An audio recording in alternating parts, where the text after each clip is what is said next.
Pour ceux et celles qui connaissent peu le Québec, sachez que si vous regardiez vu du ciel, vous verriez un mastodonte traverser le territoire d'ouest en est.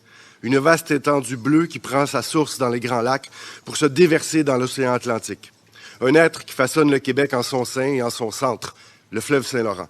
Le fleuve et tous ses affluents de toutes les régions. Un vaste complexe d'artères et de veines qui fait vivre ce corps magnifique qu'est le Québec. Un géant. Mais un géant fragile et menacé, que nous devons protéger. Menacé par des projets qui viennent meurtrir sa nature même, ses milieux de vie, ses écosystèmes, son équilibre et sa pureté. Les êtres humains peuvent se défendre, mais est-ce que le fleuve et ses affluents peuvent se défendre? Des lois existent certes, mais elles sont trop souvent contournées, ou peu, ou mal appliquées et respectées. C'est pourquoi nous avons entrepris cette démarche, afin de donner au fleuve les outils de se défendre et de se protéger. Ce faisant, nous avons dans notre projet l'intention fondamentale de l'inscrire dans une perspective de réconciliation avec les Premières Nations. Il ne peut y avoir de préservation de ces cours d'eau sans l'implication et la présence à la table de ceux et celles qui connaissent depuis des millénaires ce territoire dans toutes ses subtilités. C'est pourquoi, dans le projet de loi que je vais bientôt déposer au Parlement canadien, nous prévoyons une place importante aux communautés autochtones dans un futur comité de défense et de protection des droits du fleuve Saint-Laurent. Ils sont, elles sont, les gardiens incontournables des terres et des eaux qu'ils connaissent.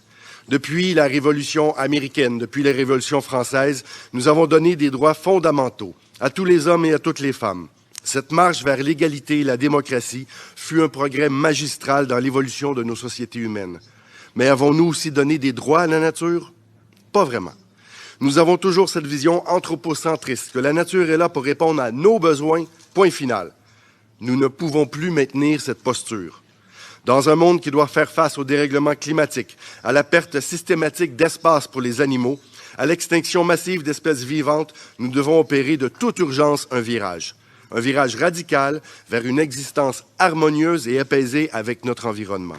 Mettons un peu d'équilibre dans tout cela. Envisageons de donner des droits à la nature. Cette nouvelle perspective plus globale ouvre aussi la porte à d'autres formes de développement, plus durables, plus respectueux. Un développement viable qui brise la pensée suicidaire d'une croissance infinie et illimitée dans un monde aux ressources inévitablement finies et limitées. Par sa majestuosité, le fleuve marque l'imaginaire collectif des Québécoises et des Québécois.